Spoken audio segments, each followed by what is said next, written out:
Bom dia, meus queridos alunos, mais um encontro com a história, por conta da nossa quarentena, que para atender, esse movimento desafiador, a gente vai estar realmente repassando esses conteúdos pelas nossas aulas virtuais. Espero que eu esteja, confortando, vocês pelas essas explicações passo a passo que nós vamos realmente ter. Então, a gente vai entrar nessa revisão que eu passei em sala de aula para vocês, mas eu vou fazer novamente uma revisão. Então, a gente vai começar pelo nascimento da República no Brasil. A partir do momento que uma república sem povo iniciou no Brasil na década de 1890. A partir daí, apenas 2,2% da população brasileira podia exercer o direito de voto.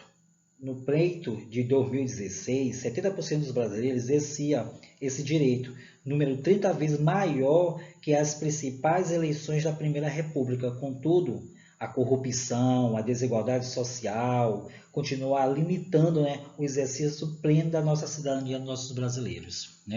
A partir daí, a gente vai entrar um pouco na crise da monarquia no Brasil.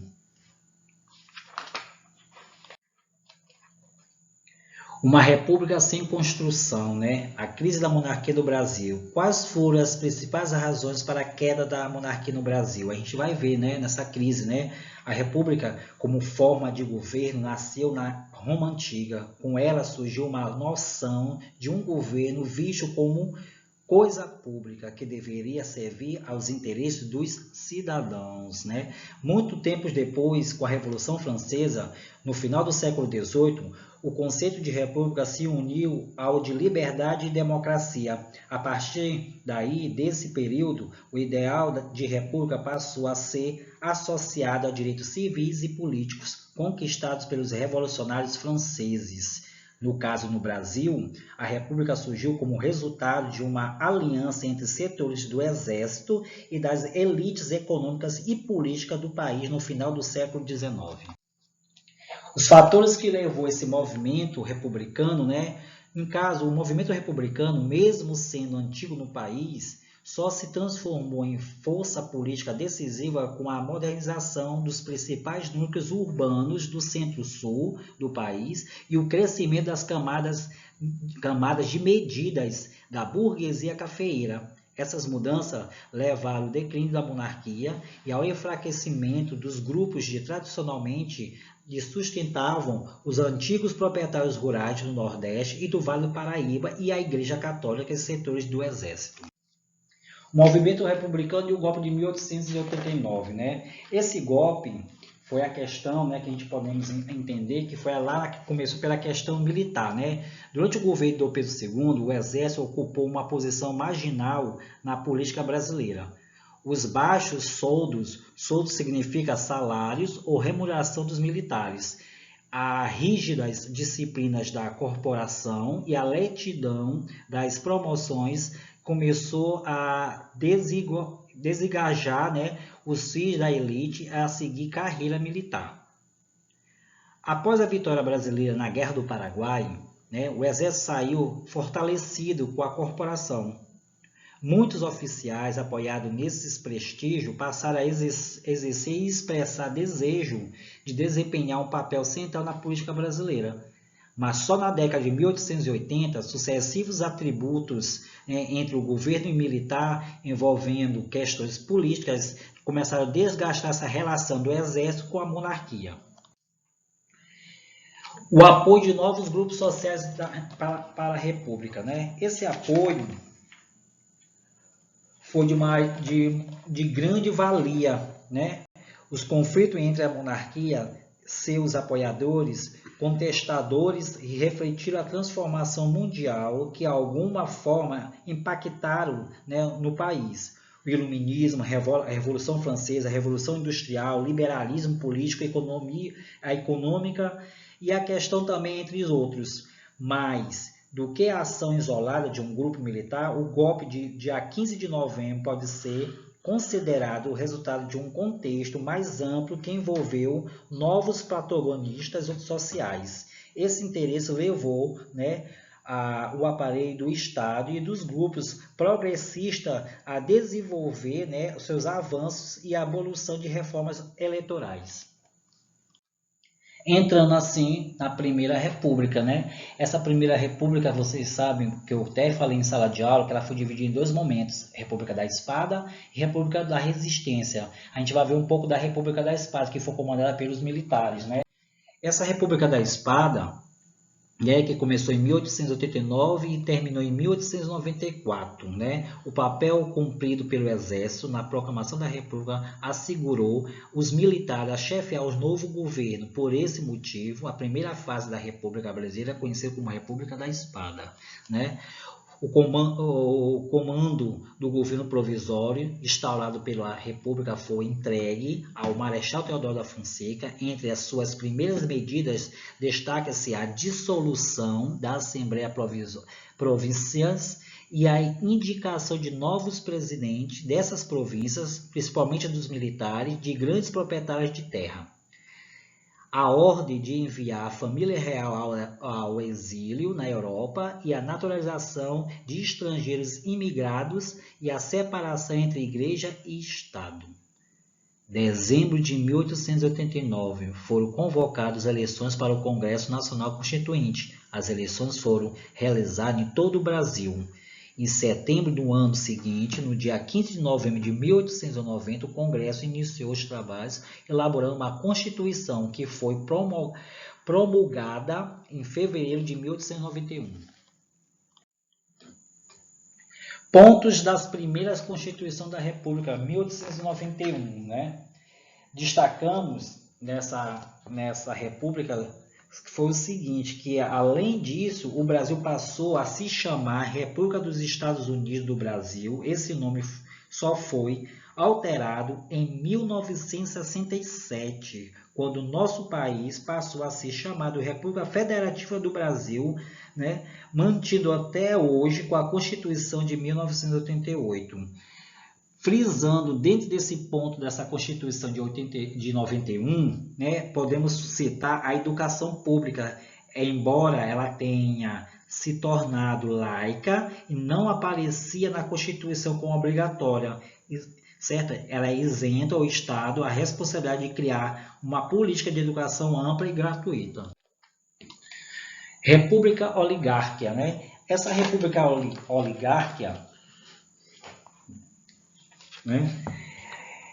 Em 1894, ocorreu a primeira eleição direta para presidente da República do Brasil. Ela foi vencida pelo Prudente de Moraes em 1894 a 1898, membro da elite cafeicultora paulista. Com isso, resiste o grupo social que se uniu aos militares, né, derrubando assim a monarquia e assumindo o comando político do país. O poder para direcionar os recursos públicos e benefícios dos seus próprios interesses. A República começou a ser construída no país sem as bases democráticas que caracterizavam o regime republicano. E a Constituição de 1891, por exemplo, foi excluída dos direitos de voto à mulher.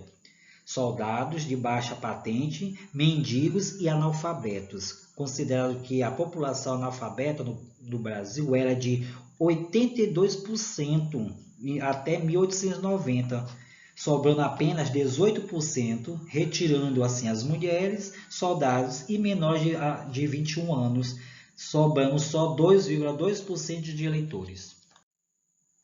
A política de café com leite e a proteção ao café. Né? Essa política de café com leite, né, que teve a proteção ao café, podemos começar com a política dos governadores e os colonialismo, né? Essa Campos Salles, 1898 a 1902, né, sucedeu Prudente de Moraes na presidência da República. Em seu governo se consolidou, né, dois mecanismos de poder que constituíram as bases republicanas oligárquicas, que foi a política de governadores e o coronelismo, né? A partir daí, os coronéis, né, em geral, grandes latifundiários que ofereciam favores em troca de voto ou ameaçavam violentamente os eleitores, né, que chamava o voto de cabresto, né? E a partir daí a política de café com leite foi os cargos políticos federais mais importantes do presidente da República e do ministro da Fazenda, que era dominado pelos oligarcas de São Paulo e Minas Gerais. A religiosidade popular e o banditismo social.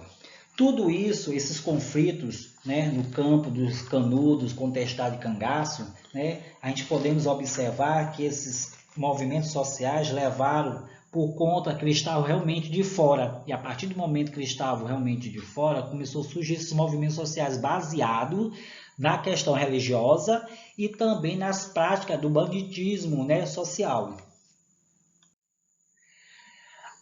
Podemos perceber na região de Canudo, né, tivemos o Antônio Conselheiro e a Guerra de Canudo, né, o Antônio Conselheiro foi chamado de Messias, né, que ele comandava, né, o Belo Monte, né, e organizava essas terras desses trabalhadores coletivos. Na Guerra de Contestado, de 1912 até 1916, né, ele teve essa região, né, toda, né, colocada pelo José Maria, né, que até aí foi adepto, que começou a ter condições de vida entre eles, e operários começaram a ter realmente a sua demissão na construção de ferrovias. A partir daí, José Maria e seus fiéis começaram na cidade Irani e autoridades do Paraná, né, que acreditaram que os grupos, né, sido enviados pelos catarinenses, assim iniciaram uma nova revolta e violência. E o cangaço, né, foi em 1870, bandos, né, armados nos sertões nordestinos, né, entre essas interpretações sobre o cangaço, tivemos desde a década de 1920 até 1970, e a partir daí vimos a disputa entre famílias rivais, lampiões, né, que quase 20 anos durou, né, esse cangaço, né, nessa região. A migração e desenvolvimento da indústria foi a contestação, né, das cidades. Foi a partir daí desse movimento, o desenvolvimento dessas cidades, né, a greve geral de 1917 e o lucro de produção do café, bens, consumos domésticos, até então o desenvolvimento dessa formação de sindicatos e imprensa. O crescimento dessa cidade também durou a construção, né, e a higienização das cidades, né, e a reconstrução das cidades, a reurbanização, né, que começou a crescer as capitais brasileiras, que foi marcada pela expulsão da população pobre das áreas centrais, e os nobres começaram a desenvolver as cidades. Infelizmente, essa população passou a ocupar as periferias. A luta negra nas cidades. Então, a partir da permanência do racismo e a segregação social e a pobreza aumentou, né? E aumentou essa esfera, né, social, esse distanciamento entre raças, né? Por isso que citamos aí a revolta da Chibata de 1910, né? A revolta da Chibata foi a questão que surgiu por conta do homem de cor, né? Para encerrar, o modernismo, né? O modernismo foi uma riqueza gerada de produção do café que fez surgir uma nova elite social, política e econômica, né? Que desejava conquistar, né, a hegemonia do campo, das ideias e da cultura. A partir daí, o modernismo, né, criou mais força em 1922, que foi organizado em São Paulo, a Semana da Arte Moderna. Beleza, no final tem aí um mapa conceitual sobre a questão da República. Muito obrigado. E no final tem essa atividade que vocês têm de responder e me mandar na próxima aula pelo meu privado.